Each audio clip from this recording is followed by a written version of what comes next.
نحمده ونصلي على رسوله الكريم أما بعد فأعوذ بالله من الشيطان الرجيم بسم الله الرحمن الرحيم واتل عليهم نبأ الذي آتيناه آياتنا فانسلخ منها فأتبعه الشيطان فكان من الغاوين ولو شئنا لرفعناه بها ولكنه أخلد إلى الأرض واتبع هواه فمثله كمثل الكلب إن تحمل عليه يلهث أو تتركه يلهث ذلك مثل القوم الذين كذبوا بآياتنا فاقصص القصص لعلهم يتفكرون صدق الله العظيم رب اشرح لي صدري ويسر لي أمري واحلل عقدة من لساني يفقهوا قولي اللهم ربنا ألهمنا رشدنا وأعذنا من شرور أنفسنا اللهم أرنا الحق حقا وارزقنا اتباعه وأرنا الباطل باطلا وارزقنا اجتنابه اللهم وفقنا لما تحب وترضى وتقبل منا فإنك خير المتقبلين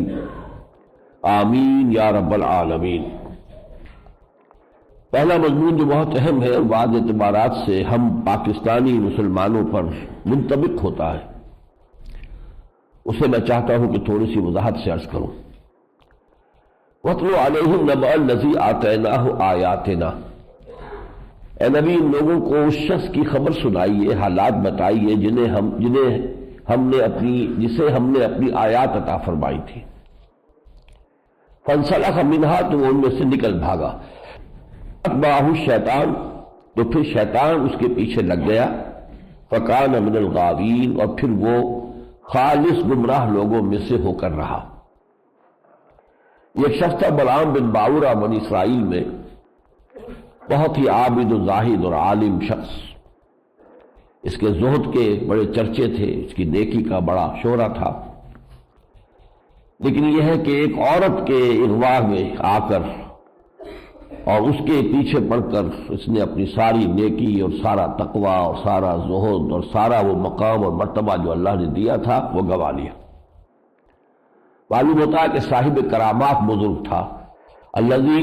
آتیناہ آیاتنا، مراد یہ بھی ہو سکتی ہے کہ ہم نے اپنی آیات کا علم عطا کیا تھا، اور یہ بھی کہ اسے کچھ کرامات بھی عطا کی تھی، لیکن یہ کہ ایک نفسانی خواہش جو ہے وہ اس کی تباہی کا سبب بن گئی۔ پھر توجہ کیجئے کہ پہلے وہ خود نکل بھاگا ہے، پھر شیطان اس کے پیچھے لگا ہے۔ شیطان کو انسان پر یہ اختیار نہیں ہے کہ وہ زبردستی اسے کسی غلط راستے پر لے آئے، وہ ترغیب دے گا، جو بھی کرے گا، لیکن ان عبادی لیس لک علیہم سلطان۔ اللہ تعالیٰ نے ابتدائے آفریشی میں جب اس نے مہلت مانگی تھی تو بار بار قرآن میں آتا ہے کہ میرے بندوں پر تمہیں اختیار کوئی نہیں ہوگا۔ تو خود وہ جو ہے نفسانیت کی راہ پر پڑا ہے، تو پھر اب شیطان نے اس کا پیچھا لے لیا، اور پھر جسے ہم کہتے ہیں کولوکیل لینگویج میں برے کو گھر تک پہنچا کر چھوڑا، آخری حد تک جو ہے اس کو اس کی گمراہی کی آخری حد تک پہنچا دیا۔ وَلَوْ شِئْنَا لَرَفَعْنَاهُ بِهَا، ہم نے اسے جو اپنی آیات عطا کی تھی، ہم چاہتے تو اسے اور بلند کرتے، ان کے ذریعے سے اس کے روحانی مقامات ہم اور بلند کرتے۔ وَلَكِنَّهُ أَخْلَدَ إِلَى الْأَرْضِ، لیکن وہ تو زمین ہی کی طرف بیٹھتا چلا گیا۔ زمینی خواہشات، یہ ہمارا حیوانی وجود زمین سے آیا ہے، اور اس کی خواہشات ساری زمینی خواہشات ہیں، یہ ہمیں نیچے کو گھسیٹتی ہیں، پستی کی طرف لے کر جاتی۔ وہ زمین ہی کی طرف دھستا چلا گیا، واتبع ہواہ، اور اس نے اپنی خواہش نفس کی پیروی کی۔ فَمَثَلُهُ كَمَثَلِ الْكَلْبِ، اس کی مثال گدھے کسی ہے، کتے کسی ہے، اس پر اگر بول ڈالو تب بھی ہانپتا ہے، نہ ڈالو تب بھی ہانپتا ہے، اس کی زبان نکلی رہتی ہے۔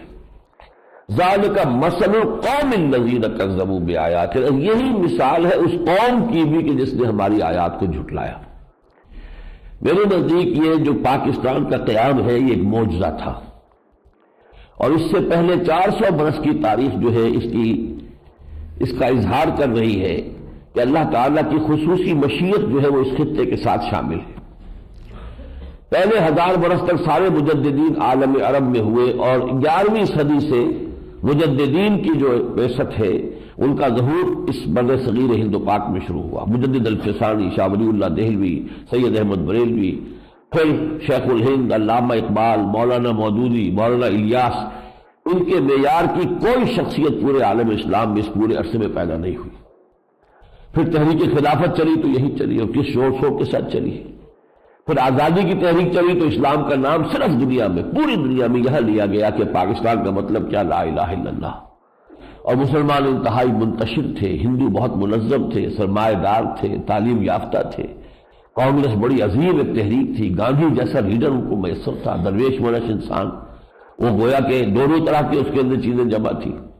لیکن یہ کہ اللہ تعالیٰ کی ایک مشیت کے تحت پاکستان وجود میں آیا۔ لیکن یہ کہ اب اس کے بعد سے ہم نے جو کچھ کیا ہے تو معلوم ہوتا ہے کہ ہم بھی اسی بلعام بن باورا کی روش پر چل رہے ہیں کہ اس کے بعد وہ اسلام ہم کہاں لائے، وہ تو کہیں نہیں۔ سود کا تانا بانا جو کا کیوں، اور پختہ سے پختہ، اور اس پر مزید اضافہ جوئے کا ہو رہا ہے۔ جوئے کے جو بادل ہے وہ گھٹا جو ہے اور بڑھ چڑھتی چلی جا رہی ہے۔ بے حیائی ہے تو وہ آگے سے کہیں زیادہ ہے۔ تو صورتحال یہ ہے کہ ہم بھی در حقیقت ذالک مثل القوم الذین کذبوا بآیاتنا، یہی مثال اس قوم کی بھی ہے کہ جو اپنی اللہ کی آیات کو جھٹلائے۔ فقصص القصص لعلہم یتفکرون، تو اے نبی آپ یہ واقعہ سنا دیجئے اور یہ واقعات لوگوں کے سامنے بیان کر دیجئے، شاید کہ وہ غور و فکر سے کام لیں۔ تو ہمارے لیے یہ ایک لمحہ فکریہ ہے۔ اس کے بعد اسی رکوع میں ایک اور مضمون آیا ہے۔ یہ دنیا میں جتنے انسان چلتے پھرتے نظر آتے ہیں، حقیقت میں یہ سب کے سب انسان نہیں ہیں۔ ان میں بہت بڑی تعداد انسان نما حیوانات کی ہے۔ یہ کون لوگ ہیں؟ جنہوں نے اپنے روحانی وجود کو دبا کر اس کو ختم کر کے گویا کہ اپنے اس خاکی وجود میں اس کا مقبرہ تیار کیا ہوا ہے۔ اب یہ چلتے پھرتے مقبرے ہیں۔ انسان جو حیوان ہے، اس میں انسان مر چکا، اب حیوان انسان ہے جو چل رہا ہے، اس کے اندر اس کی روح کا مقبرہ ہے۔ لہذا ان کی کیفیت کیا ہے کہ وہ حیوانات سے بھی گئے ادھرے، اور آخرکار یہی لوگ ہوں گے کہ جو جہنم کا ایندھن بنیں گے۔ فرمایا وَلَقَدْ ذَرَأْنَا لِجَهَنَّمَ كَثِيرًا مِنَ الْجِنِّ وَالْإِنسِ، ہم نے بہت سے جنوں اور انسانوں کو جہنم کا ایندھن بننے کے لیے چھوڑ دیا ہے۔ لَهُمْ قُلُوبٌ لَا يَفْقَهُونَ بِهَا، ان کے دل ہیں لیکن وہ اس سے غور و فکر نہیں کرتے۔ وَلَهُمْ أَعْيُنٌ لَا يُبْصِرُونَ بِهَا، آنکھیں تو ہیں دیکھتے نہیں ہیں۔ دیکھنا حیوانوں کا سا دیکھنا دیکھتے ہیں۔ گاڑی سڑک پر آ رہی تھی، میں نے بھی دیکھا، میں بھی بچ گیا، کتے نے بھی دیکھا، وہ بھی بچ گیا۔ میرے اور کتے کے دیکھنے میں کوئی فرق نہیں ہے۔ اصل حقیقت تو یہ ہے کہ جس چیز کو انسان دیکھ رہا ہو اس کی جو باطنی حقیقت ہے اس کو پہچانے۔ اہل نظر ذوق نظر خوب ہے، لیکن جو شے کی حقیقت کو نہ دیکھے وہ نظر کیا۔ اسی لیے حضور فرمایا کرتے تھے دعا کے طور پر، اللہم ارنی حقیقت الاشیاء کما ہی، اے اللہ یہ اشیاء تو سب کو نظر آ رہی ہے جیسے مجھے نظر آ رہی ہے، لیکن مجھے تو حقیقت اشیاء پر مطلع فرما جیسے کہ وہ فی الواقع ہے۔ وَلَهُمْ آذَانٌ لَا يَسْمَعُونَ بِهَا، ان کے کان ہیں لیکن سنتے نہیں ہیں، وہ حیوانوں کا سا سننا سن رہے ہیں۔ دیدن دیگر آموز، شنیدن دیگر آموز،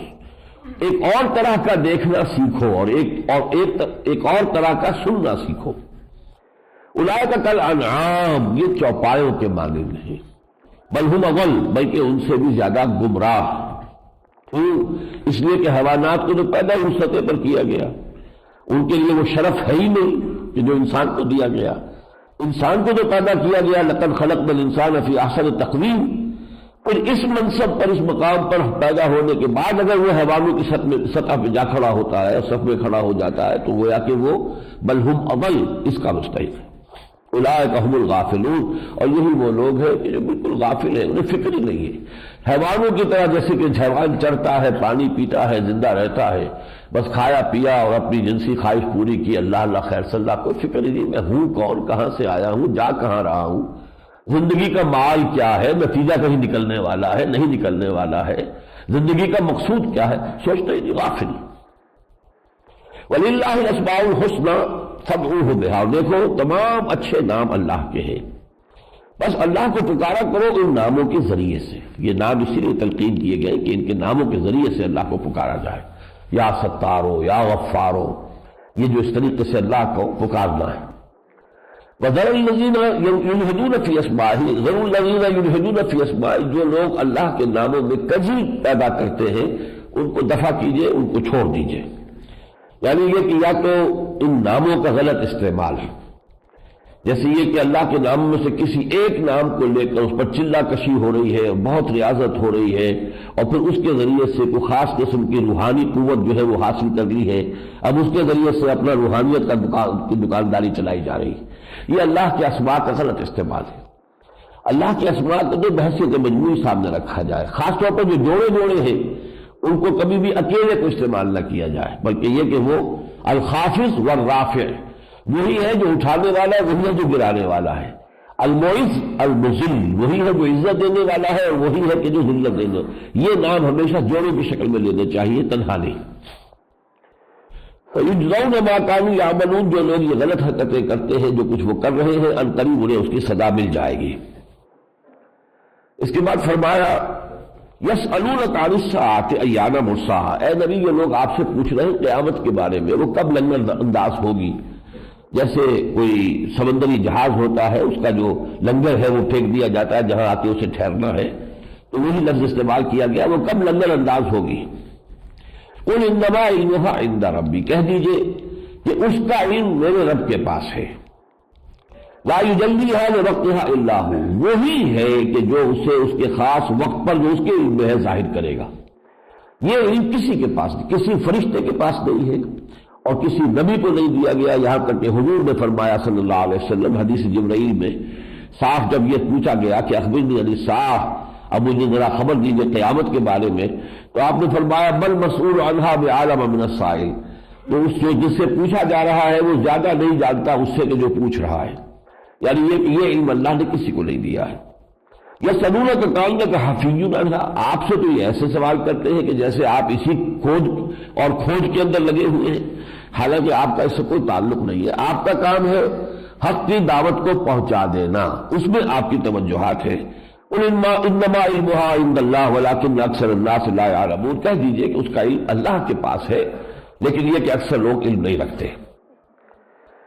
اب یہ توحید کا عظیم خزانہ ہے جو آ رہا ہے اگلی آیت میں، قل لا املک لنفسی نفعا ولا ضرا الا ما شاء اللہ، کہہ دیجئے مجھے تو خود اپنی جان کے بارے میں بھی اختیار نہیں ہے، نہ کسی نقصان کا نہ کسی نفع کا، سوائے اس کے جو اللہ چاہے، ہوتا وہ ہے جو اللہ چاہتا ہے۔ تو مجھ سے تم مطالبے طرح طرح کے کر رہے ہو، تو میں نے تو کبھی دعویٰ کیا ہی نہیں، لا املک لنفسی نفعا ولا ضرا الا ما شاء اللہ وَلَوْ كُنْتُ أَعْلَمُ الْغَيْبَ لَاسْتَكْثَرْتُ مِنَ الْخَيْرِ وَمَا مَسَّنِيَ السُّوءُ، اور اگر مجھے غیب کا علم حاصل ہوتا تو میں تو بہت سا خیر جمع کر لیتا، اور مجھے کوئی تکلیف کبھی پہنچتی ہی نہ۔ تو معلوم ہوا کہ مجھے غیب کا علم بھی حاصل نہیں، غیب کا علم حاصل تھا اتنا ہی جتنا اللہ نے دیا۔ یہ تو یقینی بات ہے کہ نبوت جو ہے وہ اس کے بغیر تو ہے ہی نہیں، کہ بہت سی وہ چیزیں کہ جن کا علم عام انسانوں کو نہیں ہے اللہ تعالیٰ انبیاء کو دیتا ہے، لیکن یہ کہ وہ کامل غیب نہیں، کوئی کا کوئی غیب نہیں، جتنا اللہ چاہتا ہے وہ دیتا ہے۔ ان انا الا نذیر وبشیر لقوم یؤمنون، میں کچھ نہیں ہوں اس کے سوا کہ خبردار کرنے والا ہوں اور بشارت دینے والا ہوں ان لوگوں کو کہ جو ایمان لائے۔ اس کے بعد پھر کچھ ایک مشرکانہ جو ایک سلسلہ لوگوں کے اندر وہاں اس معاشرے میں تھا اس کا ذکر ہے، میں اس کو چھوڑ رہا ہوں۔ آگے فرمایا خذ العفو، اب یہ آخری آیات ہے سورہ مبارکہ کی اور بہت ہی پروفاؤنڈ ہے، بہت جامع ہے، حضور کے لیے ہدایات ہے۔ عام طور پر جو مدنی صورتیں ان میں آخر میں ہدایات جمع کے صیغے میں آتی ہے امت کے لیے، مسلمانوں کے لیے، اور مکی صورتوں میں عام طور پر آخر میں جو خطاب ہوتا ہے وہ انفرادی سطح پر واحد کے صیغے میں حضور سے ہوتا ہے، لیکن حضور کی وساطت سے مخاطب یہاں مسلمان بھی ہوتے ہیں۔ خذ العفو وامر بالعرف واعرض عن الجاہلین، اے نبی آپ معاف کرنے کی عادت ڈال لیجئے، پختہ کر لیجئے، کوئی کچھ کہے، کوئی آ کر آپ کو مجنون کہہ جائے، کوئی پاگل کہہ جائے، کوئی جھوٹا کہہ جائے، سن لیجئے، معاف کیجئے۔ خذ العفو، اس عادت کو مضبوطی سے پکڑ لیجئے، وامر بالعرف، اور نیکی کا بھلائی کا آپ حکم دیتے رہیے، واعرض عن الجاہلین، اور جاہلوں سے اعراض کیجئے۔ اگر کوئی معلوم ہو کہ یہ زندہ پر آ گیا ہے، بات سمجھنا چاہتا نہیں ہے، خامخواہ الجھ رہا ہے، تو قالوا سلاما، جیسے سورہ فرقان میں آیا ہے وَإِذَا خَاطَبَهُمُ الْجَاهِلُونَ قَالُوا سَلَامًا، سلام کہہ کے علیحدہ ہو جائیں کہ بھائی میری بات آپ کی سمجھ میں نہیں آ رہی ہے، اور کچھ آپ کی بات بھی میری سمجھ میں اس وقت نہیں آ رہی ہے، تو پھر کبھی بات کریں گے، بجائے اس کے کہ بحث میں جو ہے انسان وہ بحثا اور اس کے اندر جوش و خروش اور پھر جھگڑا اور فساد اور ہو جائے تو پھر یہ کہ وہ آواز بلند ہونے کے ساتھ ساتھ ہاتھا پائی بھی شروع ہو جائے۔ وَإِمَّا يَنزَغَنَّكَ مِنَ الشَّيْطَانِ نَزْغٌ، اور اگر کبھی آپ کو شیطان کی جانب سے کوئی چھوٹ لگ ہی جائے، کیا مطلب؟ تیش آ ہی جائے، اس نے مجھے یہ کہہ دیا، غصہ آ جائے، آخر جو ہے بشریت ہے وہ تو حضور میں بھی تھی نا، جذبات بھی تھے، صدمہ بھی ہوتا تھا، ہم پڑھ چکے ہیں، ہمیں معلوم ہے کہ آپ کا سینہ بیچتا ہے، آپ کو لا يحزنک الذی یقولون، جو کچھ یہ کہہ رہے ہیں اس سے آپ کو افسوس ہوتا ہے۔ تو اگر کہیں آپ کے نفس میں اشتعال آ ہی جائے، اور وہ اشتعال ہوگا نتیجہ شیطان کی کچھ چھوٹ کا، وَإِمَّا يَنزَغَنَّكَ مِنَ الشَّيْطَانِ نَزْغٌ فَاسْتَعِذْ بِاللَّهِ، تو فوراً استعاذہ کیجئے، اللہ کی پناہ میں آ جائیے، کہیے اعوذ باللہ من الشیطان الرجیم، انہ سمیع علیم، یقیناً وہ سب کچھ سننے والا اور جاننے والا ہے۔ ان الذین اتقوا اذا مسهم طائف من الشیطان تذکروا فاذا هم مبصرون، یقیناً وہ لوگ جو تقوی پر کاربند ہیں، جب ان پر کسی شیطان کا سایہ کچھ پڑ جاتا ہے تو وہ فوراً ہوش میں بھی آ جاتے ہیں، یعنی تھوڑی سی دیر کے لیے تو ان پر ٹرانزٹری ایک اثر تو ہوتا ہے، لیکن یہ کہ پھر فوراً ہوش میں آتے ہیں۔ جیسے سورہ نساء میں ہم نے پڑھا تھا کہ یعملون السوء بجہالۃ ثم یتوبون من قریب، کہ جہالت میں، نادانی میں، جذبات کی رو میں بہہ کر کوئی غلط حرکت تو کر بیٹھے لیکن فوراً ہوش میں آئے کہ اللہ کیا میں کر بیٹھا ہوں، یہ مجھ سے کیا خطا ہو گئی ہے، میں کیا اندھا ہو گیا تھا، میں کس طرح جذبات میں بہہ گیا تھا، فوراً اللہ کی جناب میں جو ہے وہ رجوع کریں۔ وہی نقشہ یہ ہے الا الذین اتقوا اذا مسهم طائف من الشیطان تذکروا فاذا هم مبصرون، وہ فوراً جو ہے ہوش میں آتے ہیں اور پھر انہیں حقائق نظر آ جاتے ہیں۔ واخوانهم یمدونهم فی الغی، اور جو ان کے بھائی ہوتے ہیں شیاطین کے، انہیں وہ خوب لے کر پھر اس کجی کے راستے پر کھینچتے چلے جاتے ہیں، یعنی وہ تو چونکہ انہی کے مرید ہیں، انہی کے ساتھی ہیں، تو ان کے اندر اشتعال بھی آیا، غصہ بھی آیا، پھر انہوں نے اور بھی جو کچھ بکواس کی، زبان سے بھی کی، سب کچھ کیا، تو وہ شیطان کے اثرات ان کے اوپر بڑھتے چلے جاتے، ثم لا یقصرون، اور پھر وہ کوئی کمی نہیں کرتے۔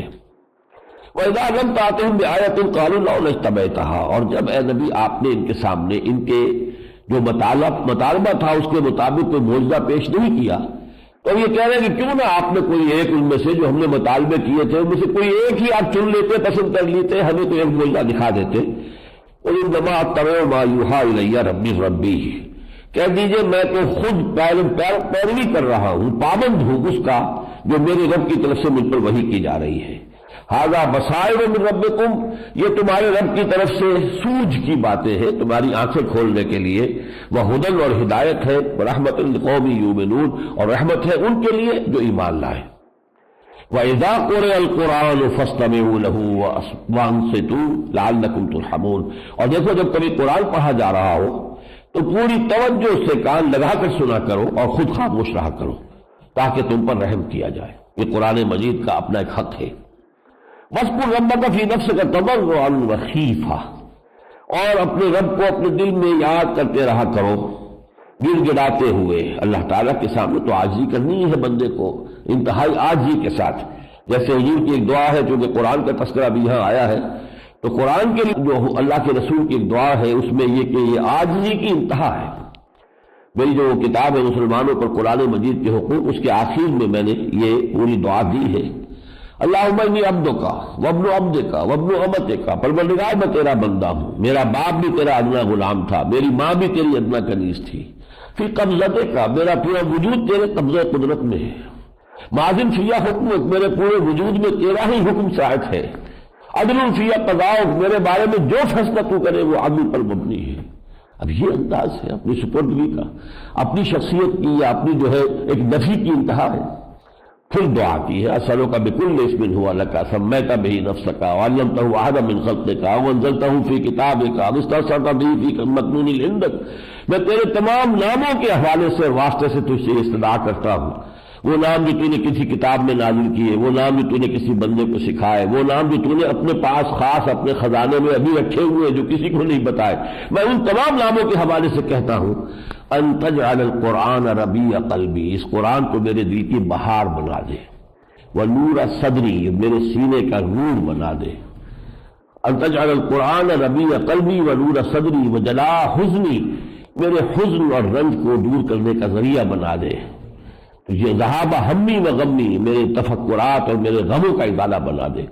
تو یہ قرآن کی عظمت ہے محمد رسول اللہ کی نگاہوں میں۔ وَاذْكُرْ رَبَّكَ فِي نَفْسِكَ تَضَرُّعًا وَخِيفًا، اور اپنے رب کو یاد کرتے رہا کرو اپنے جی میں گڑگڑاتے ہوئے، عاجزی کے ساتھ اور ڈرتے ہوئے۔ وَدُونَ الْجَهْرِ مِنَ الْقَوْلِ، اور دیکھو زیادہ اونچی آواز سے نہیں، بالغدو والآصال، صبح کے اوقات میں بھی اور شام کے اوقات میں بھی۔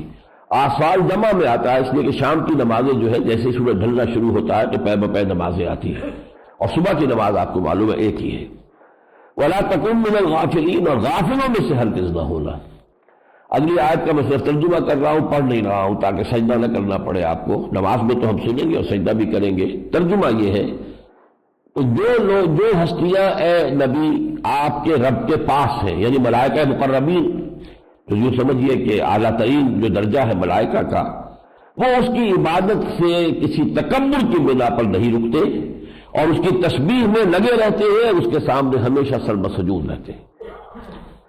یہ سورہ اعراف کی آخری آیت تھی۔ اب ہم آئے، یہ جو دوسرا گروپ شروع ہوا تھا قرآن حکیم کی مکی اور مدنی صورتوں کا، اس میں یہ دو صورتیں مکی، انعام، اعراف جو ہم پڑھ چکے، اب دو ہی صورتیں اس میں مدنی ہے، انفال اور توبہ۔ اور اس میں ذرا یہ دیکھیے کہ ربط کیا ہے کہ سورہ انفال نازل ہوئی ہے غزوہ بدر کے بعد۔ غزوہ بدر ہو رہا ہے سن 2 ہجری میں رمضان مبارک میں، اور جو سورہ توبہ کا اکثر بیشتر حصہ ہے وہ سن 8 اور 9 ہجری میں نازل ہو رہا، فصل بہت ہے۔ پھر ان کو یہاں جوڑ کیوں دیا؟ پھر یہ کہ یہ کیوں فرق ہوا کہ سورہ بقرہ کے فوراً بعد ہمیں معلوم ہے کہ غزوہ بدر ہو گیا تھا نزول کے فوراً بعد، اور اس کے بعد جو ہے سورہ انفال نازل ہوئی تو اس کے فوراً بعد سورہ انفال آ جاتا۔ وہاں پر اگر انفال ہوتی تو وہ ایک ترتیب جو ہے زمانی اعتبار سے ہوتی، لیکن یہاں معنوی ترتیب جو ہے وہ پیش نظر ہے۔ وہ کیا ہے؟ سورہ اعراف اور سورہ انعام میں مشرکین عرب پر اطلاع حجت کر دیا گیا، وہ آیتیں ہم کل پڑھ چکے ہیں کہ دیکھو مبادہ تم یہ کہتے کہ ہم سے پہلے کتاب نازل کی گئی 2 گروہوں پر، ہمیں تو علم ہی نہیں تھا اس کتاب کا، تو ہم سے مواخذہ کیسا، ہم سے محاسبہ کس بنیاد پر؟ یا مبادہ تم کہتے کہ اگر ہمیں کوئی کتاب دی جاتی تو ہم ان سے کہیں زیادہ اس کی قدر کرتے اور کہیں زیادہ ہدایت پر ہوتے۔ اب دیکھو آ گئی کتاب تمہارے پاس جس نے کہ تمہارے سامنے حق کو مبرہن کر دیا ہے، واضح کر دیا ہے، روشن کر دیا ہے، اب ایمان لاؤ، اسی میں تمہارا خیر ہے۔ یہ تو ہوا وہ معاملہ۔ پھر یہ کہ وہ تم عہد الست کر کے آئے تھے، الست بربکم قالوا بلی، وہ بھی تمہیں یاد دلا دیا گیا۔ اب اگر نہیں مانتے ہو تو جیسا کہ سنت الہی رہی ہے رسولوں کے باب میں، اگر حضرت نوح کی قوم نے رد کیا تو ہلاک کر دی گئی، غرق کر دی گئی۔ حضرت ہود کی قوم نے اگر رد کیا تو وہ قوم عاد تباہ و برباد کر دی گئی۔ حضرت صالح کی قوم نے کیا، ہلاک کر دی گئی۔ حضرت لوط کا کہنا نہیں مانا صدوم اور عامورہ کے لوگوں نے، ہلاک کر دی گئی بستیاں۔ آل فرعون غرق کر دیے گئے۔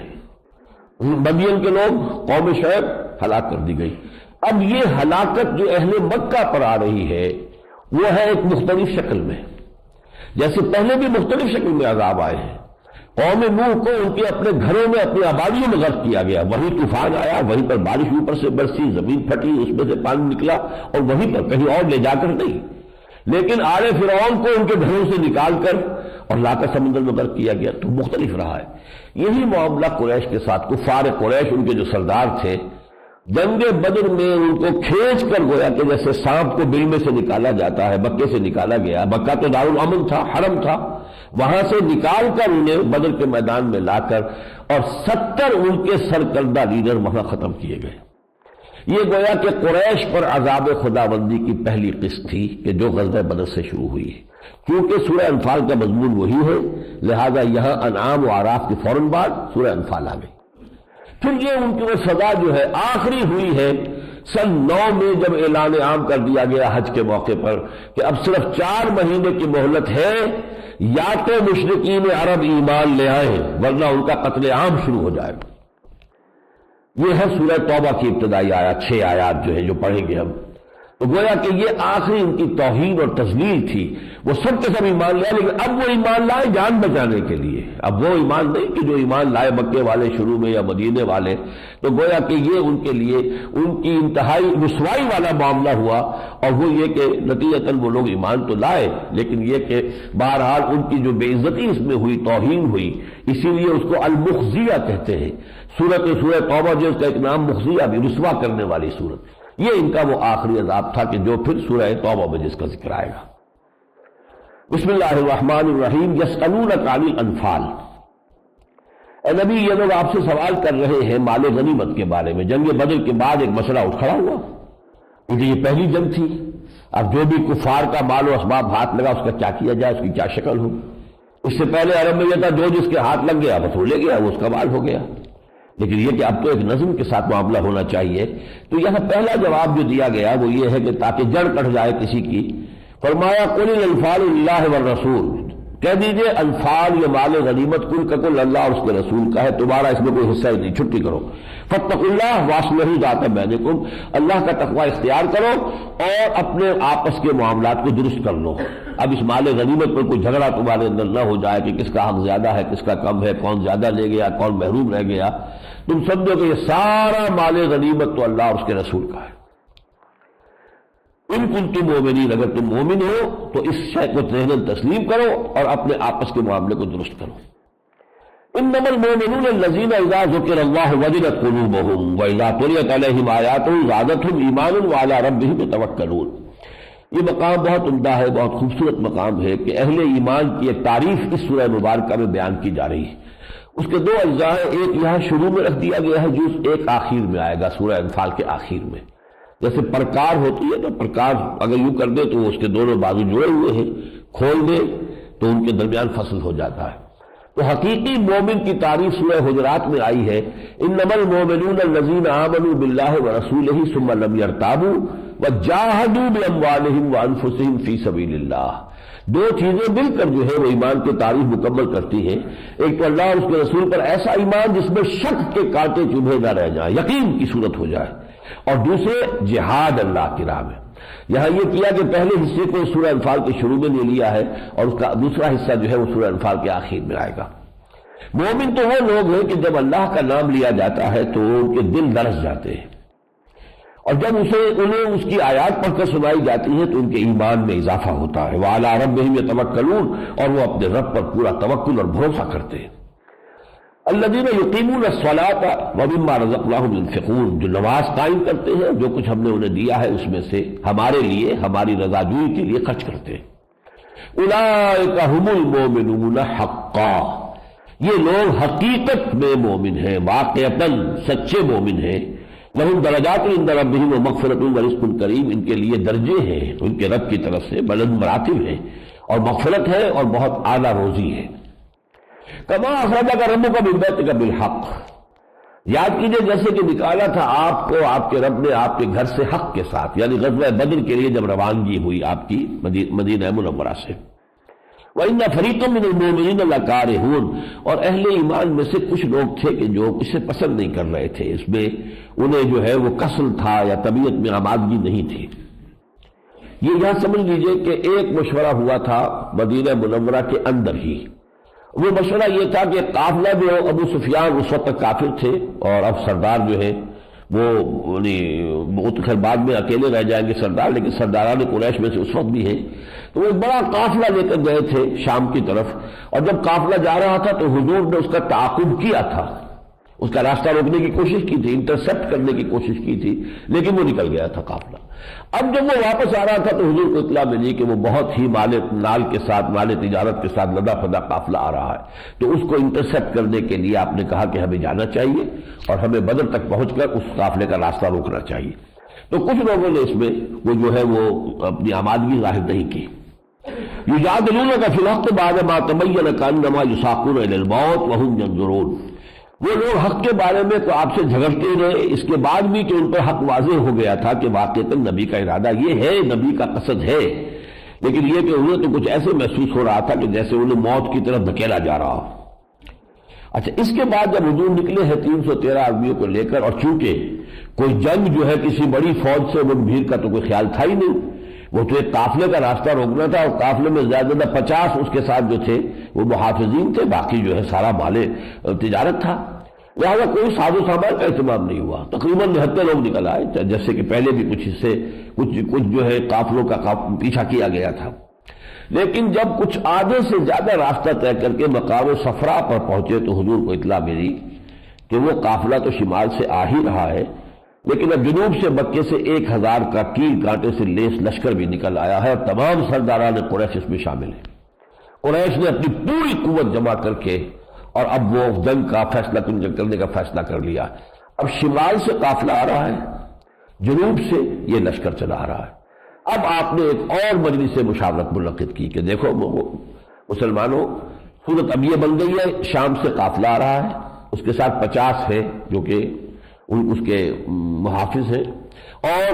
جنوب سے لشکر آ رہا ہے، اور اللہ کا وعدہ یہ ہے کہ ان دو میں سے ایک پر تمہیں ضرور فتح دے گا، یہ بھی اللہ کا وعدہ ہے، تو بتاؤ کدھر چلے؟ اب یہ گویا کہ کوئی بھی کمانڈر جو ہے وہ کسی بھی بڑی جنگ سے پہلے اپنے ساتھیوں کے مورال کا اندازہ کرتا ہے کہ ان کی ہمت اور ان کے جذبات کیا ہیں۔ حضور نے یہ سوال رکھا تو کچھ لوگ کہنے لگے کہ ہمیں قافلے کی طرف چلنا چاہیے، آسانی سے 50 آدمی ہیں، آسانی سے ہم ان پر قابو پا لیں گے، پھر ان کے ہتھیار بھی ہمیں مل جائیں گے، ہم تو نہتے ہی نکل آئے تھے مدینے سے، ہتھیار بھی نہیں ہے ہمارے پاس، پھر جو ہے اس لشکر سے مقابلہ جو ہے وہ ہمارے لیے آسان ہو جائے گا۔ اللہ کا کچھ اور ہی ارادہ تھا، اللہ یہ چاہتا تھا کہ یہ بات کھل جائے کہ 1000 کیل کانٹے سے لیس آدمیوں کو 313 نہتوں نے شکست دے دی، اور تاکہ وہ یوم الفرقان بن جائے، حق واضح ہو جائے کہ اللہ کی تائید و نصرت کس کے ساتھ ہے۔ کیونکہ ابو جہل نے بھی یہ مشہور کر دیا تھا، وہ اس زوم میں آیا تھا کہ 1000 کا لشکر لے کر میں جا رہا ہوں، مسلمانوں کا کہاں ٹھکانا ہوگا کہ وہ ہمارا مقابلہ کر سکے، تو اس نے کہا کہ یوم الفرقان ہوگا، یہ معلوم ہو جائے گا کہ اب اللہ کس کے ساتھ ہے، اللہ کی تائید کس کے ساتھ ہے، جو جیتے گا بس اللہ بھی اسی کے ساتھ ہے۔ تو اس نے خود اس بات کا اعلان کر دیا تھا، اور اللہ تعالیٰ فی الواقع اسے یوم فرقان بنانا چاہتا تھا، لہذا اللہ کا منشا کچھ اور، رسول کا منشا بھی وہی تھا جو اللہ کا تھا۔ وَإِذْ يَعِدُكُمُ اللَّهُ إِحْدَى الطَّائِفَتَيْنِ أَنَّهَا لَكُمْ، اور یاد کرو جب کہ اللہ تعالیٰ وعدہ کر رہا تھا تم سے کہ 2 جماعتوں میں سے، 2 گروہوں میں سے ایک پر تمہیں ضرور فتح حاصل ہو جائے گی، یا قافلہ یا جو لشکر۔ وَتَوَدُّونَ، اور اے مسلمانوں تم یہ چاہتے تھے أَنَّ غَيْرَ ذَاتِ الشَّوْكَةِ تَكُونُ لَكُمْ، کہ تمہیں وہ ملے اس قافلے سے ملبھیر ہو کہ جس میں کانٹا چبھنے کی بھی کوئی زیادہ خطرہ نہ ہو۔ وَيُرِيدُ اللَّهُ أَن يُحِقَّ الْحَقَّ بِكَلِمَاتِهِ، اللہ یہ چاہتا تھا کہ اپنے کلمات کے ذریعے سے حق کا حق ہونا واضح کر دے، وَيَقْطَعَ دَابِرَ الْكَافِرِينَ، اور کافروں کی جو ہے کمر توڑ دے۔ لِيُحِقَّ الْحَقَّ وَيُبْطِلَ الْبَاطِلَ، تاکہ حق کا حق ہونا ثابت ہو جائے اور باطل کا باطل ہونا ثابت ہو جائے، وَلَوْ كَرِهَ الْمُجْرِمُونَ، چاہے یہ مجرموں کو کتنا ہی ناگوار ہو۔ اس تستغیثون، اس کے بعد ذکر ہے کہ جب حضور نے اور پھر صحابہ نے بھی دعا کی اللہ ہماری مدد فرمائی ہو، تو اللہ نے وعدہ کیا کہ 1000 فرشتے میں بھیجوں گا جن سے کہ تمہاری مدد ہوگی۔ بہرحال اس کے بعد جو بھی شکل بنی ہے وہ سب کو معلوم ہے کہ اللہ تعالیٰ نے ایک بہت ہی واضح فتح دی اور اس کو واقعتاً یوم الفرقان بنا دیا۔ اب فرمایا جا رہا ہے یا ایھا الذین آمنوا اذا لقیتم الذین کفروا زحفا فلا تولوهم الادبار، اہل ایمان اب جب یہ سلسلہ شروع ہو گیا ہے، اس لیے کہ یہ حضور کی دعوت اور حضور کی جد و جہد یہ اس مرحلے میں آ گئی ہے، عام کانفلکٹ، مسلح تصادم۔ اس سے پہلے تو 15 برس تک دعوت اور تزکیہ اور تربیت اور تعلیم وہ تو جو ہے جو درویشانہ کام ہو رہے تھے، بادشاہ درویشی در ساز و دمادم زن۔ اب وہ مرحلہ آ گیا کہ تو پختہ شوی خدا بر سلطنت جب زن، اب ٹکراؤ شروع ہو گیا ہے۔ لہذا یہ کہ اب جو ہدایت دی جا رہی ہے کہ اے مسلمانوں یہ سلسلہ اب چلے گا، یا ایھا الذین آمنوا اذا لقیتم الذین کفروا زحفا، جب تمہاری ملاقات ہو کفار سے جنگ کے میدان میں، فلا تولوہم الادبار، تو دیکھو انہیں کبھی پیٹھ نہ دکھانا۔ وَمَن يُوَلِّهِمْ يَوْمَئِذٍ دُبُرَهُ، اور جو شخص اس دن انہیں اپنی پیٹھ دکھا دے گا، إِلَّا مُتَحَرِّفًا لِقِتَالٍ، سوائے اس کے کہ وہ کوئی جنگی چال ہی کی شکل میں ہو، کہ کوئی جیسے کہ شمشیر زنی میں کوئی شمشیر زن جو پیترا بدلتا ہے ادھر سے ادھر جاتا ہے، اسی طریقے سے کوئی ٹیکٹیکل موو ہو اس کی وجہ سے ذرا پیچھے ہٹنا پڑے تو وہ بالکل اور بات ہے۔ اور متحیزا الی فئۃ، یا کسی اور اپنی جماعت کی طرف پیچھے ہٹ رہے ہو، جسے آرڈرلی ریٹریٹ کہا جاتا ہے۔ اگر کسی وقت ضرورت پیش آتی ہے، سمجھتے ہیں کہ اس وقت ہمارا ذرا پیچھے ہٹ جانا، لیکن ایک ہے پیٹھ دکھا کر بھاگنا لوگوں کا،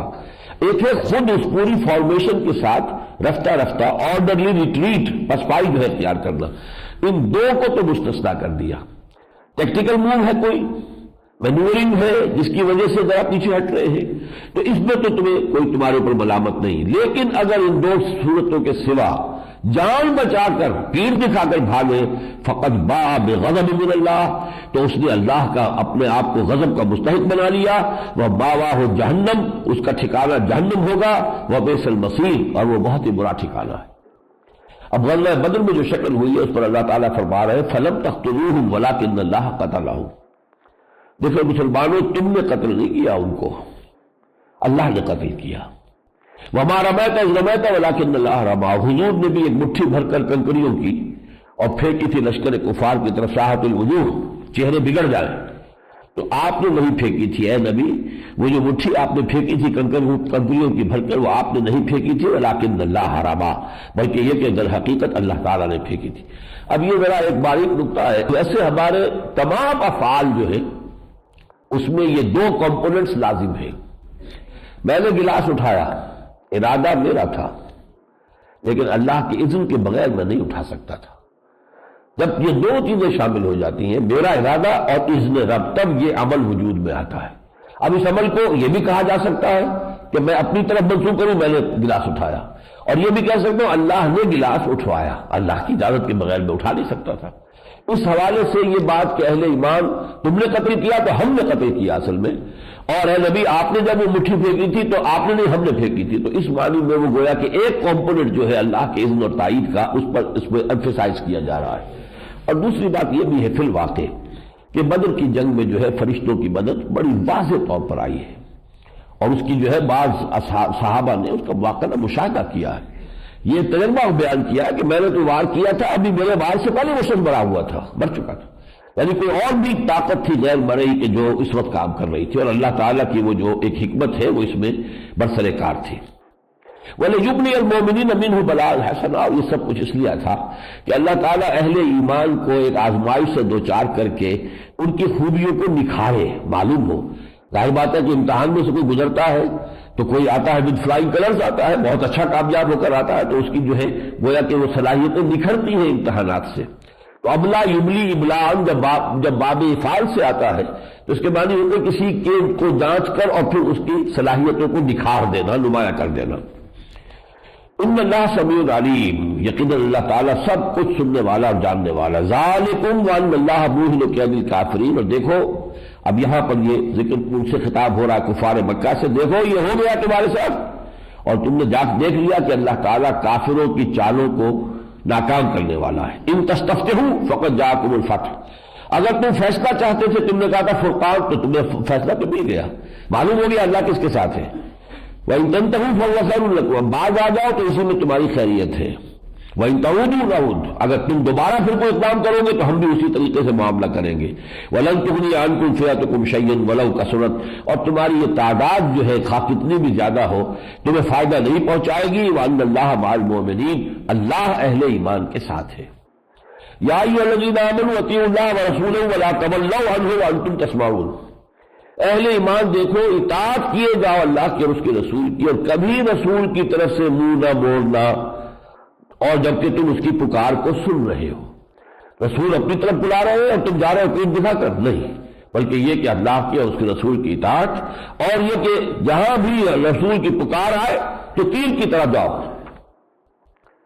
یا ایھا الذین آمنوا استجیبوا للہ وللرسول، اہل ایمان اللہ اور اس کے رسول کی پکار پر لبیک کہا کرو۔ اذا دعاکم لما یحییکم، جبکہ وہ پکارتے ہیں تمہیں اس شے کے لیے جو تمہیں اصل حیات عطا کرنے والے، حیات معنوی، حیات روحانی،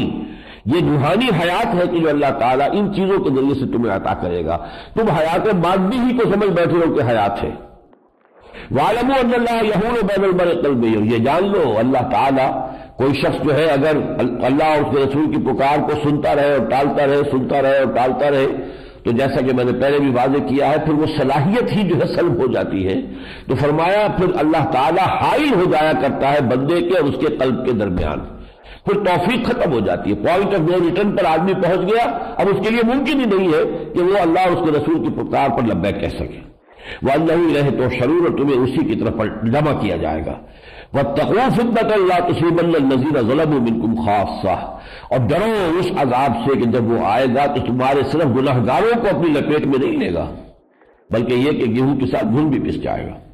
وَاعْلَمُوا أَنَّ اللَّهَ شَدِيدُ الْعِقَابِ، اور جان رکھو کہ اللہ تعالیٰ سزا دینے میں بہت سخت ہے۔ اس کے بعد کی 3 آیات جو ہیں وہ پھر خاص طور پر ہم مسلمانان پاکستان اور ان میں سے بھی کہ جو مہاجرین ہیں جو ہندوستان سے آئے، ویسے یہ کہ پوری تحریک پاکستان جس بنیاد پر چلی ہے ان سب پر اس کا بڑا گہرا انطباق ہے۔ وَاذْكُرُوا إِذْ أَنْتُمْ قَلِيلٌ مُسْتَضْعَفُونَ فِي الْأَرْضِ، ذرا یاد کرو اے مسلمانوں جب تم تعداد میں کم تھے اور تمہیں دبا دیا گیا تھا زمین میں۔ مکے میں کیا ہو رہا تھا،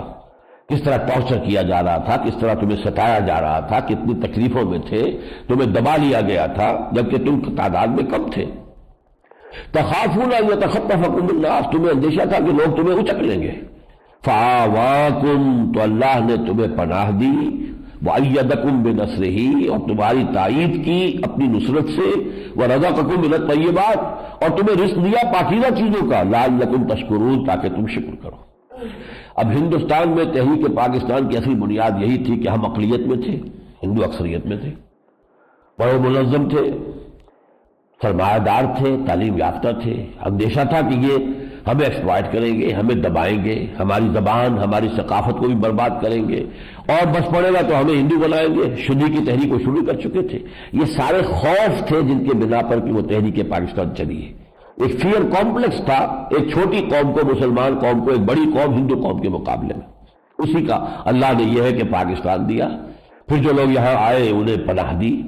اس کے علاوہ یہ کہ کس قدر اللہ نے بچایا ہے پاکستان کو کس کس مرحلوں میں۔ وہ تو سمجھتے تھے کہ یہ جو قتل و غارت ہو رہا تھا، ٹرانسفر آف پاپولیشن ہو رہی تھی، اسی میں پاکستان ختم ہو جائے گا، چند مہینوں کے اندر اندر گھٹنے ٹیک دیں گے اور پاکستان نہیں چل پائے گا۔ کوئی فرض نہیں دیے تھے، تنخواہ دینے کے پاس تو قائد اعظم کے لیے کے پاس جو پیسے نہیں تھے۔ ان بے سر و سامانی کے حال میں یہ ملک چلا ہے۔ پھر یہ کہ آپ کو معلوم ہے سن 65 میں کس طرح اللہ نے بچایا ہے کہ BBC پر ٹیلی ویژن پر دکھا دیا گیا کہ فال آف لاہور، لاہور پر تو ہندوؤں کا قبضہ ہو گیا، بھارتیوں کا۔ یہ ساری چیزیں جو ہے یہ نشانیاں ہیں اللہ کی، لیکن یہ کہ ہم نے اس کے بعد کیا کیا ہے اب تک وہ آپ کو معلوم ہے، وہ وعدے تو پورے نہیں کیے۔ یا ایھا الذین آمنوا لا تخونوا اللہ والرسول، دیکھو اب خیانت مت کرو اللہ اور اس کے رسول کے ساتھ۔ تم نے وعدہ کیا تھا، تم نے کہا تھا اللہ کے دین کا بول بالا کریں گے، تم نے تو یہ عہد کیا تھا لا تخونوا اللہ والرسول وتخونوا اماناتکم، اور اپنی امانتوں میں خیانت نہ کرو، وانتم تعلمون، جانتے بوجھتے، واعلموا انما اموالکم واولادکم فتنہ، اور جان لو کہ تمہارے اموال اور تمہارے اولاد جو ہے یہ فتنہ ہے، واللہ ان اللہ عندہ اجر عظیم، اور یقینا اللہ ہی کے پاس ہے بڑا اجر۔ اب مجھے کچھ بیچ میں سے چھوڑنا ہوگا۔ قتال کا جو مرحلہ شروع ہوا ہے تو اب وہ آیت جو سورہ بقرہ میں بھی آئی تھی یہاں مزید نکھر کر آ گئی ہے۔ وہاں آیت ہم نے پڑھی تھی قاتلوہم حتی لا تکون فتنۃ ویکون الدین للہ۔ اب جب یہ قتال کا مرحلہ شروع ہو گیا ہے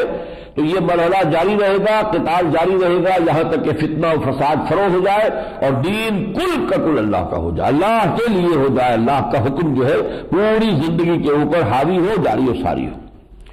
یہاں اس میں اضافہ کیا گیا کل کا، وَقَاتِلُوهُمْ حَتَّى لَا تَكُونَ فِتْنَةٌ وَيَكُونَ الدِّينُ كُلُّهُ لِلَّهِ، پورا کا پورا دین، یہ نہیں کہ زندگی کا کوئی گوشہ تو اللہ کے حکم کے تابع ہے، باقی کوئی زندگی کے اور گوشے جو ہیں وہ اللہ کے حکم سے مبرہ ہے، علیحدہ ہے، مستثنیٰ ہے، نہیں۔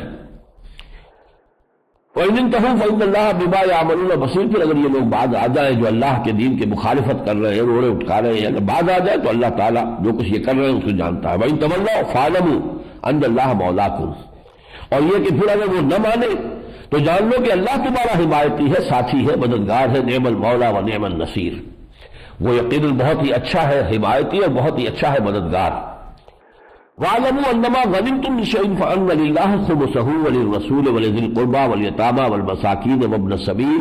إِن كُنتُمْ آمَنتُم بِاللَّهِ وَمَا أَنزَلْنَا عَلَىٰ عَبْدِنَا يَوْمَ الْفُرْقَانِ يَوْمَ الْتَقَى الْجَمْعَانِ وَاللَّهُ عَلَىٰ كُلِّ شَيْءٍ قَدِيرٌ۔ اب وہ حکم بیان کیا جا رہا ہے جو پہلے کہا تھا کہ انفال جو ہے نفل سے بنا ہے، یعنی جنگ میں اصل شے تو مقصود ہوتی ہے فتح، لیکن یہ کہ جو کوئی مال بھی ساتھ آ گیا وہ گویا کہ نفل ہے، تو انفال نفل سے بنا، اضافی شے جو مل گئی وہ مال غنیمت کو وہاں انفال کہا گیا۔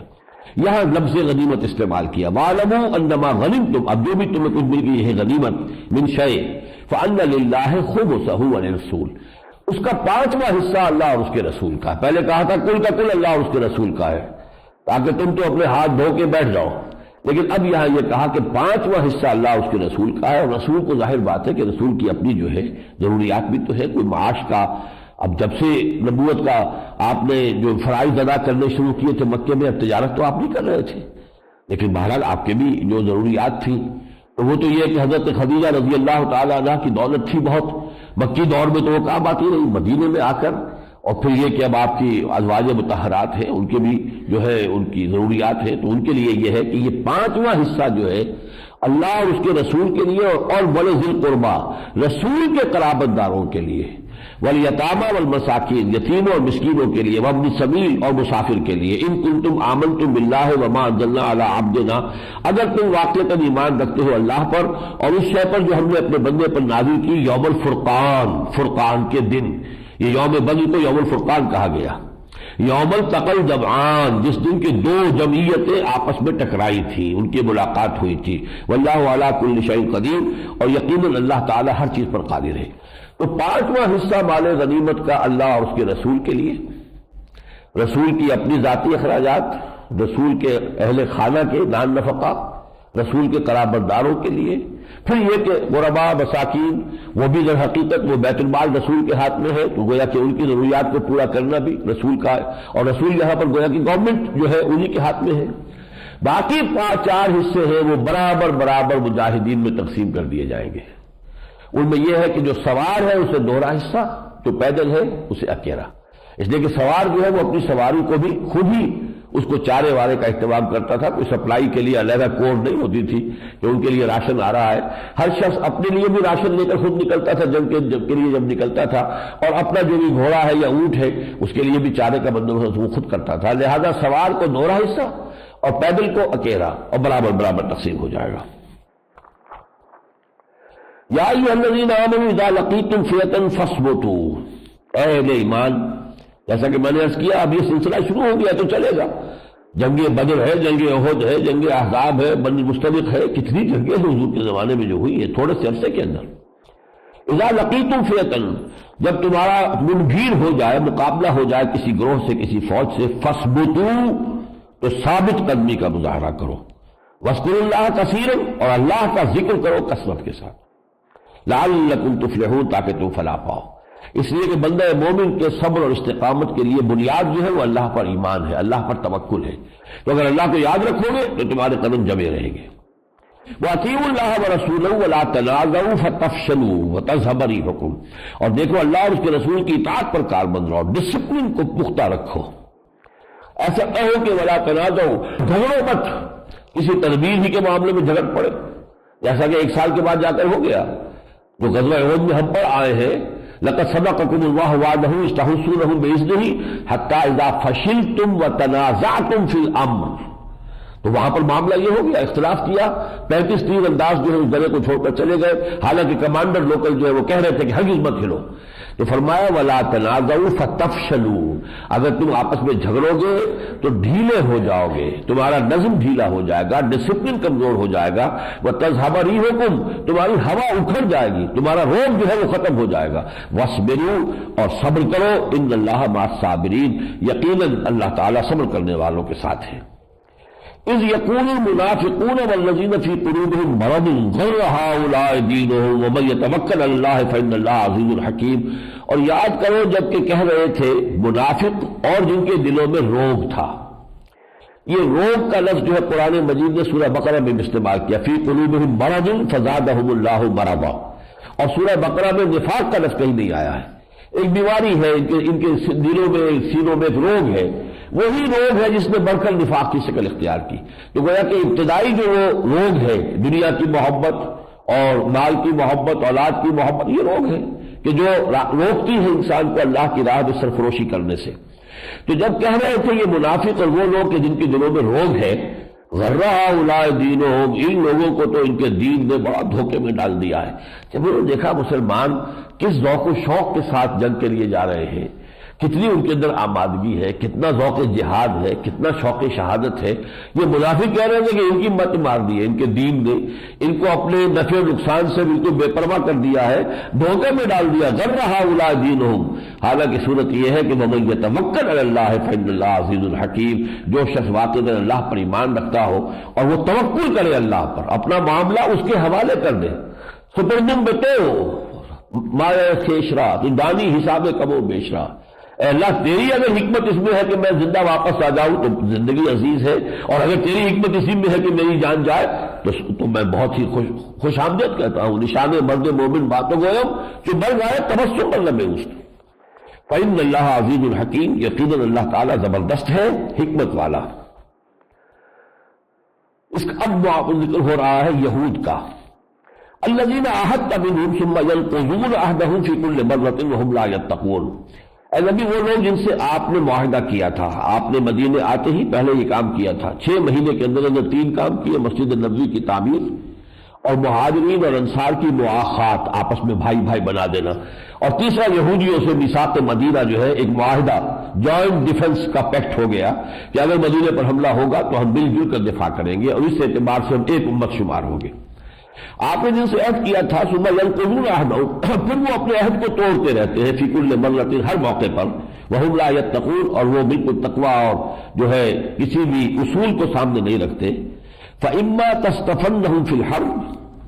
تو اگر آپ پا جائیں ان میں سے کسی کو جنگ میں، یعنی اگر وہ واقعتاً ان قریش مکہ کے ساتھ مل کر جنگ میں بھی شریک ہو جائیں، یہ یہودی کے جو مدینے کے ہیں، فَشَدِّدْ بِهِمْ مَنْ خَلْفَهُمْ لَعَلَّهُمْ يَذَّكَّرُونَ، تو ان کو ایسی سخت سزا دے کہ اس کے ذریعے سے جو ان کے پیچھے ان کے گروہ گھنٹال بیٹھے ہوئے مدینے میں، وہ ان کے بھی جو ہے ہوش ٹھکانے آ جائیں۔ فَشَدِّدْ بِهِمْ مَنْ خَلْفَهُمْ لَعَلَّهُمْ يَذَّكَّرُونَ وَإِمَّا تَخَافَنَّ مِنْ قَوْمٍ خِيَانَةً، اور اگر آپ کو یہ خیانت کا اندازہ ہو جائے کہ یہ قوم، یہ قبیلہ بنو قینقاع کا یا بنو قریظہ کا یا بنو نذیر کا اب یہ خیانت کے اوپر اور معاہدے کی خلاف ورزی کرنے پر ٹل گئے ہیں، فَإِمَّا تَخَافَنَّ مِنْ قَوْمٍ خِيَانَةً فَانبِذْ إِلَيْهِمْ عَلَىٰ سَوَاءٍ، تو وہ معاہدہ ان کی طرف پھینک دے، علی الاعلان، کہ اب ہمارا تمہارا معاہدہ کوئی نہیں، پھر کوئی اقدام کیجئے۔ یہ نہیں کہ معاہدہ بھی انٹیکٹ ہے اور اقدام بھی ہو رہا ہو، یہ جو ہے یہ مورل معاملہ نہیں ہے، یہ اخلاقی معاملہ نہیں ہے۔ اقدام جب کرنا ہے تو پہلے اعلان کیجئے کہ اب ہمارا رات کا معاہدہ ختم ہے۔ ان اللہ لا يحب الخائنین، یقیناً اللہ تعالیٰ خیانت کرنے والوں کو پسند نہیں کرتا۔ وَأَعِدُّوا لَهُم مَّا اسْتَطَعْتُمْ، اب یہ بھی آیت جو ہے آج کل کے ہمارے حالات میں بڑی اہم ہے، ان کے لیے پوری طرح ساز و سامان فراہم کرو، اسلحہ اور ہر چیز، استطاعتم، جتنا تمہاری استطاعت میں ہے، من قوت، قوت سے بھی، ومن رباط الخیل، اور گھوڑوں کو پالنا اور گھوڑوں کو سدھانا، ترہبون بہ عدو اللہ وعدوکم، جس کے ذریعے سے تم روب ڈال سکو اللہ کے دشمن پر اور اپنے دشمن پر، وآخرین من دونہم، ایک تو تمہارے دشمن ہے جو سامنے نظر آ رہے ہیں قریش مکہ، اور ایک اور دشمن ہے جو تمہاری اپنی صفوں میں ہے، ففتھ کالمسٹ ہے، جو ان سے مرے ہیں، لا تعلمونہم اللہ یعلمہم، تم انہیں نہیں جانتے، اللہ انہیں جانتا ہے۔ اب یہ جو ڈیٹرنٹ ہے کہ گھوڑے جو ہے سجے ہوئے کھڑے ہوئے ہو، موجود نظر آ رہے ہو، منافقین مکہ بھی دیکھ رہے ہیں، خبریں پہنچا رہے ہیں کہ اب اتنی تیاری ہو گئی ہے مسلمانوں کے پاس، اتنا کچھ ساز و سامان اسلحہ محمد نے فراہم کر دیا ہے، تو اس لیے ان کے حوصلے جو ہے وہ یقیناً پست ہوں گے۔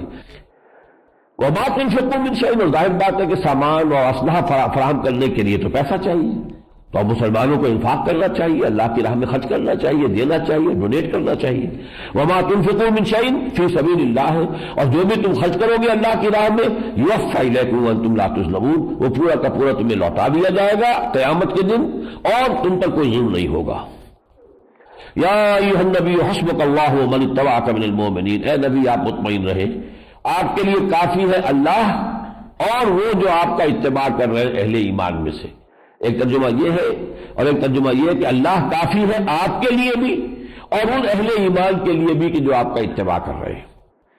یا ایھا النبی حرض المؤمنین علی القتال، اے نبی اہل ایمان کی تحریض، تشویق، ترغیب دیجئے انہیں اللہ کی راہ میں جنگ کرنے کی۔ ان یکن منکم 20 صابرون، اگر تم میں 20 ہوئے صبر کرنے والے، یغلبوا مئتین، ہمارا وعدہ ہے وہ 200 پر غالب آ جائیں گے، یعنی 10 گنا کی جمعیت جو ہے اس پر تمہیں اللہ تعالی ہمیں فتح دے گا۔ وَإِن يَكُن مِّنكُم مِّائَةٌ يَغْلِبُوا أَلْفًا، اور اگر 100 ہوں گے تو وہ 1000 پر غالب آ جائیں گے۔ مِنَ الَّذِينَ كَفَرُوا بِأَنَّهُمْ قَوْمٌ لَا يَفْقَهُونَ، کافروں میں سے 1000 پر غالب آ جائیں گے اس لیے کہ انہیں سمجھ نہیں ہے، شعور ہی نہیں ہے۔ لیکن اس کے کچھ عرصے کے بعد جو آیت نازل ہوئی اسے بھی یہی پر لگا دیا گیا ہے کہ کچھ عرصے کے بعد فرمایا الآن خفف اللہ عنکم، اب اللہ نے تم پر تخفیف کر دی ہے، وعلم ان فیکم ضعفا، اس لیے کہ اللہ کے علم میں ہے کہ اب تمہارے اندر کچھ کمزوری آ گئی ہے۔ جیسے جیسے نئے نئے اس مسلمان داخل ہو رہے تھے مسلمانوں کی صفوں میں، اب وہ تربیت کے وہ مراحل جو مکے میں گزرے تھے اتنے طویل عرصے میں، ان سب کو وہ تربیت تو میسر نہیں آ رہی تھی، اس حوالے سے جو ایوریج ہے اب مسلمانوں کا وہ گر رہا تھا۔ تو فرمایا کہ اللہ کے علم میں ہے علم ان فیکم ضعفا، تمہارے اندر اب کمزوری ہے، فَلْيَكُن مِّنكُم مِّائَةٌ صَابِرَةٌ یغلبوا مئتین، تو اب اگر تمہارے 100 ہوں گے صبر کرنے والے تو 200 پر غالب آ جائیں گے۔ وَإِن يَكُن مِّنكُمْ أَلْفٌ يَغْلِبُوا أَلْفَيْنِ، اور 1000 ہوں گے تو 2000 پر غالب آ جائیں گے بِإِذْنِ اللہ، اللہ کے حکم سے، وَاللَّهُ مَعَ الصَّابِرِينَ، یقیناً اللہ تعالیٰ صبر کرنے والوں کے ساتھ ہے۔ مَا كَانَ لِنَبِيٍّ أَن يَكُونَ لَهُ أَسْرَىٰ، اور کسی نبی کے لیے یہ روا نہیں ہے کہ وہ اپنے لیے قیدی بنا لے، حتیٰ یسخن فی الارض، جب تک کہ زمین میں خوب ریزی نہ ہو چکی ہو، یعنی کفر کی طاقت جب تک کچھ نہیں نہ جا چکی ہو تو قیدی بنانا چاہیے مانی دارت، قیدی کو تو وہ آ کے فدیہ دے کے چھڑا کے لے جائیں گے، پھر وہ اسی جوش و خروش کے ساتھ دوبارہ آئیں گے تم سے لڑنے کے لیے، تو جب تک کہ ان کی یعنی کچل نہ دی جائے طاقت اس وقت تک قیدی نہیں بنانے چاہیے۔ یہ اصل میں مسئلہ ہوا تھا غزوہ بدر میں، 70 قیدی جو ہے ان کے آ گئے تھے، اب مشورہ ہوا کیا کرنا چاہیے۔ حضور چونکہ بہت رحیم اور شفیق اور ودود تھے، آپ نے کہا ٹھیک ہے ان کو فدیہ لے کے چھوڑ دیا جائے۔ حضرت ابوبکر کی رائے بھی یہ ہوئی، وہ تو ہمیشہ سائے کی طرح حضور کے ساتھ ہی ہوتے تھے۔ حضرت عمر نے کہا نہیں، اس سے کفر کو تقویت حاصل ہوگی، ہمیں چاہیے ان سب کو قتل کرے، اور ہم میں سے جو جس کا قرابت دار ہے وہ اپنے ہاتھ سے اس کو قتل کرے، اپنے رشتہ دار کو۔ لیکن بہرحال فیصلے پر عمل ہوا حضور کے، حضرت ابوبکر کے، لیکن پھر یہ آیت نازل ہو گئی جس نے حضرت عمر کی رائے کی تصویب کی، رائے ان کی درست تھی۔ مَا كَانَ لِنَبِيٍّ أَن يَكُونَ لَهُ أَسْرَىٰ حَتَّىٰ يُسْكَنَ فِي الْأَرْضِ تُرِيدُونَ عَرَضَ الدُّنْيَا، تم دنیا کا ساز و سامان چاہتے ہو کہ کچھ دولت مل جائے، کچھ جو ہے وہ فدیہ آئے گا تو کچھ ہمارے لیے جو ہے مال کا بندوبست ہو جائے گا۔ واللہ یرید الآخرہ، جبکہ اللہ تعالیٰ جو ہے اس کے سامنے آخرت ہے۔ واللہ عزیز الحکیم، اللہ زبردست اور حکمت والا ہے۔ اب میں آخری آیت پڑھ رہا ہوں جس میں میں نے کہا تھا کہ وہ جو ایمان کی جو ڈیفینیشن ہے اس کو 2 حصوں میں تقسیم کیا گیا۔ فرمایا والذین آمنوا وہاجروا وجاہدوا فی سبیل اللہ والذین آووا ونصروا اولئک هم المؤمنون حقا، وہاں بھی یہ الفاظ تھے اولئک هم المؤمنون حقا، وہ لوگ کہ اللہ کا ذکر ہو تو ان کے دل لرز اٹھے، قرآن پڑھ کر سنایا جائے تو نہ خود محسوس ہو کہ ان کے ایمان میں اضافہ ہو رہا ہے، جن کے اندر یہ کیفیات ہے تو وہ حقیقی مومن ہے۔ یہاں فرمایا والذین آمنوا، اور وہ لوگ کہ جو ایمان لائے،